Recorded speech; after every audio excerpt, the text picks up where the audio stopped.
Isang handaan. Isang malaking handaan ang idinaraos sa bahay ni Kapitan Tiago sa kalye ng Anlog. Dinaluhan ito ng mga praile, sundalo at mga tanyag na tao. Sige, tuloy po kayo. Huwag kayong mahiya. Lahat ito ay para sa inyo.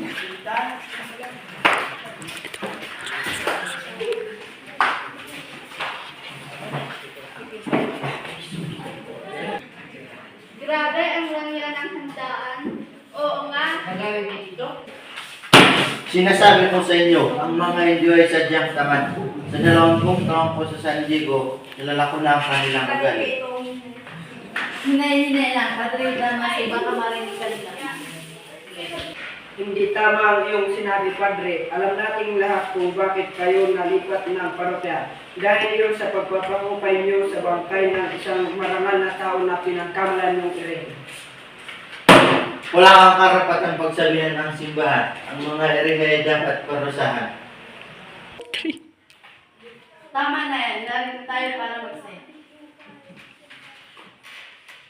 Kasabay nito ang pagdating ng Doña Victorina na nakasuot ng Europeyong damit at may makapal na kalonete.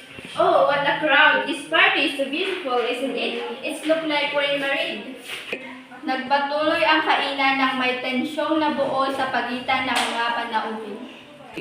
Malugod na ipinakilala ni Kapitan Tiago si Crisostomo Ibarra.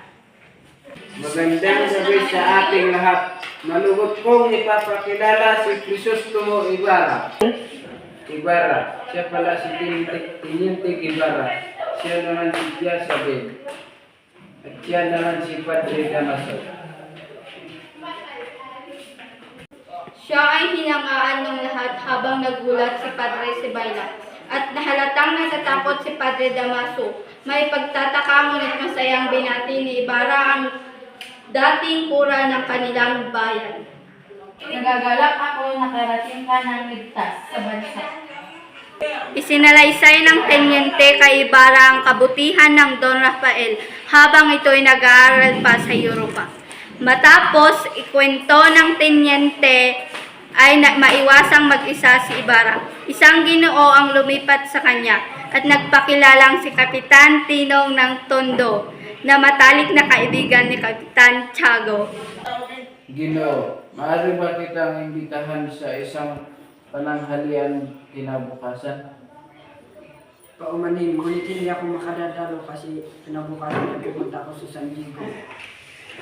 Kabanata 3 sa Hapunan. Tilang siyang-siya si Padre Sibayla na lumapit sa mesa habang si Padre Damaso ay mukhang inis pa rin. Sinipan niya ang mga upuan na nakaharang sa dinaraanan nito. Umupo si Ibarra sa kabesera ng misa samantalang pinagtalunan pa ng dalawang pare kung sino ang uupo sa sentrong upuan. Teniente, nais mo ba maupo sa sinturang upuan? Paumanin, ngunit ito na lang ako. Mas umintindi ang galit ni Padre Damaso nang dahil napunta sa kanya ang tinolang purong upo, leeg at pakpak, habang ang kay Ibarra ay puro masasarap na bahagi ng manok. Binaybay ni Ibarra ang daan patungo sa liwasan ng Binondo. Napansin niyang wala pa ring pagbabago sa 70 taong nawala siya. Habang nagmamasid, biglang may tumapik sa kanya, iyon ay si Teniente Guevara.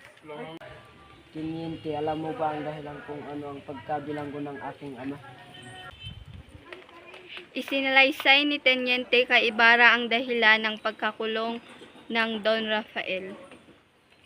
Nakakapanghinaya dahil kung kailan nalagutan ang hininga ang pun ay saka palang napatunayan na walang sala at napag-alamang ang pagkuryero ay namatay dahil inatake ito ng pagdepresyon at hindi dahil sa kagagawan ng Don Rafael.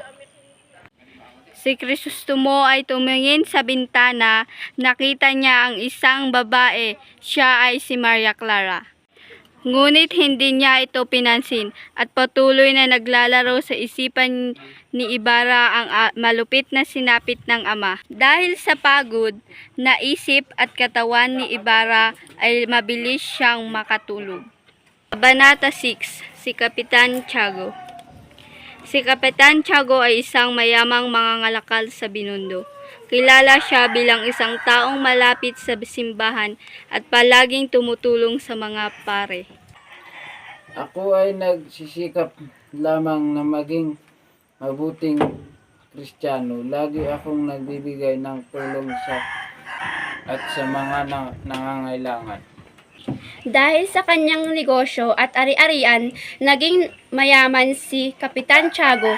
Mayroon din siyang koneksyon sa mga opisyal ng pamahalaan.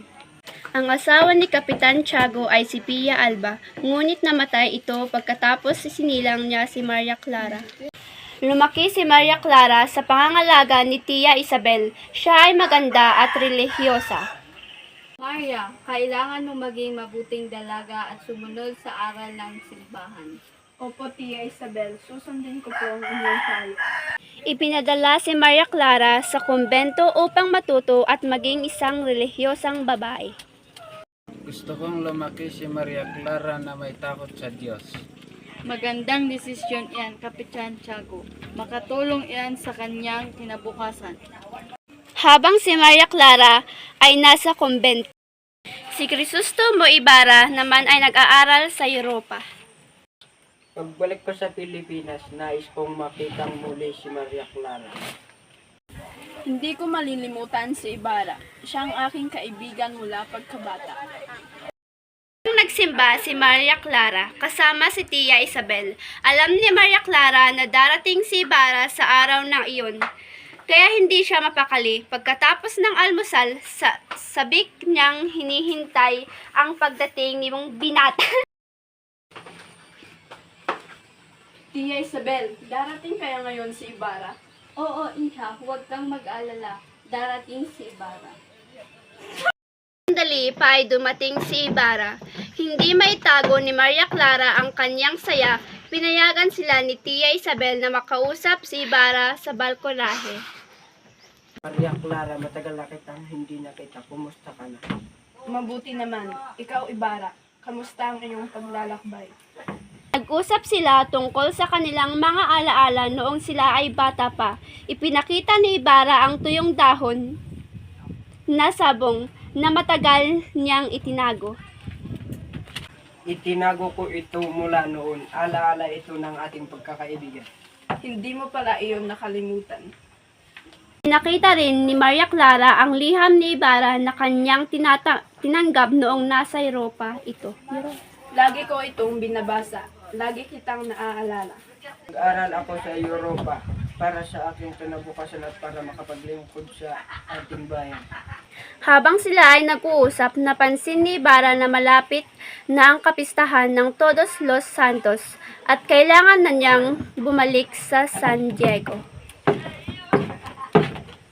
Biglang dumating si Kapitan Tiago at nakita niya si Maria Clara na umiiyak sa harap ng mga imahen ng santo. Habang nasa karwahe, pinagmasdan ni Ibarra ang masiglang Maynila at naalala niya ang mga kanyang karanasan sa Europa. Maraming nagbago na sa Europa. Napansin niyang maalikabok at lubak-lubak na mga daan at naisip niyang kailangan ng pagbabago ang kanyang bayan. Balang araw, gagamitin ko ang aking kalaman para sa pag-unlad ng Pilipinas. Tapos ng mesa, kinausap ni Padre Sibayla ang isang matandang pari mula sa Maynila. Nag-usap sila tungkol sa kalagayan ng bayan at sa pagdating ni Ibarra. Padre Sibilya, ano ang sasabihin mo kay Ibarra? Siya ay isang mabuting tao, ngunit maaring maging problema siya kung hindi siya kapanig sa ating kapangyarihan. Sabi rin ni Padre Sibila na malaki ang impluensya ng mga taong malapit kay Ibarra tulad ni Maria Clara at Kapitan Tiago. Kailangan nating maging maingat kung hindi natin siya makakampi. Marami siyang maging kalaban na ating korporasyon. Nagpatuloy ang kanilang pag-uusap tungkol sa kalayaan ng bayan at paano magigising ang isip ng mga tao. Kailangan nating kumilos bago pa tuluyang magising ang bayan. Pagkaraan ng ilang sandali, nagpaalam na si Padre Sibila at nagtapos ang kanilang pag-uusap. Isang nakatiwangwang na gubat na nilinang at pinagyaman ng angkan ni Ibarra ang bayan ng San Diego. Iba yung pagsisikap ang ipinuhunan ni Don Rafael, ama ni Ibarra, upang mapaunlad ang naturang bayan. Kung kaya't di naglaon ang bayan ng San Diego na isa lamang gubat noon ay naging isang maunlad na bayan. Kabanata 11, Mga makapangyarihan sa bayan ng San Diego, Cura at Alperes. Ang dalawang taong nag-aagawan ng mga kapangyarihan sa bayan ng San Diego. Ang Cura ay si Pari Bernardo Salvi na kilala sa tawag na Patay na Langaw. Ang Alperes ay siyang pinuno ng mga Guardia Sibil. Kabanata 12, Araw ng mga Patay. Sa isang dako ng libingan, dalawang tawang naghukay ng isang bagong libing pa lamang. Kayang pinahukay at ipinalipat sa akin sa libingan ng mga inche. Ngunit masama ang panahon kaya itinapon ko ito sa lawa. Paano mo nagawa ang isang nakaparimarin ng gagawin?